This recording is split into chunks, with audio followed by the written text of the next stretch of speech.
Good morning.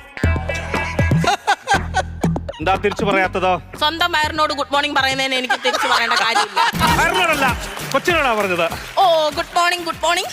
ഇവിടെ ഈ ലാബിന്റെ പരിപാടി അല്ലാതെ ഈ സൈഡ് ബിസിനസ് ഒക്കെ എങ്ങോട്ട് ലാഭത്തിലാണോ? സൈഡ് ബിസിനസ്സോ? സൈഡ് കയറിന്റെ കച്ചവടം ഇല്ലേ ഇവിടെ? കയറിന്റെ കച്ചവടമൊന്നും ഇല്ലല്ലോ. പിന്നെ വേടിയിൽ എഴുതി വെച്ചിട്ടുണ്ടല്ലോ, എന്തുവാ? മേടിക്ക് കയറുന്നു. അയ്യോ, അത് മേടിക്ക് കയറുന്നല്ലേ, മേടി കയർ. പേരെഴുതി വെച്ചേക്കുവാ. അങ്ങനെ തന്നെ. വന്ന് കേറിയില്ല, അതിന് മുന്നേ കൗണ്ടർ. ലാഭല്ലയോ? ഒരു ചെറിയ സാധനം ടെസ്റ്റിന് അങ്ങോട്ട് ഇട്ടതാ, കേറുവോ നോക്കായിരുന്നു. അത് പൊളിഞ്ഞു കേട്ടോ. നേരത്തെ ബ്ലഡ് കൊടുത്തിട്ടുണ്ടായിരുന്നോ? രാവിലെ ഒരു കൊതുക് വന്നിച്ചിട്ട് എടുത്തോണ്ട് പോകുന്നായിരുന്നു, ഇങ്ങോട്ട് കൊണ്ടുവന്നായിരുന്നു. അതല്ല, നേരത്തെ ഇവിടുന്ന് ആരെങ്കിലും വന്ന് ബ്ലഡ് എടുത്തിട്ടുണ്ടായിരുന്നോ? റിസൾട്ട് വാങ്ങാൻ വന്നാണോ? അതാ ചോദിച്ചത്. അല്ലല്ല, അങ്ങനൊന്നുമുള്ള സംഭവം അല്ല. പേരെന്തുവാ? പേര് കോരിത്തോട്ടിൽ പ്ലാവിളയിൽ കുഞ്ഞിക്കുട്ടൻ. സൂപ്പർ ആയിരിക്കും കേട്ടോ കോരി കുടിക്കാന്.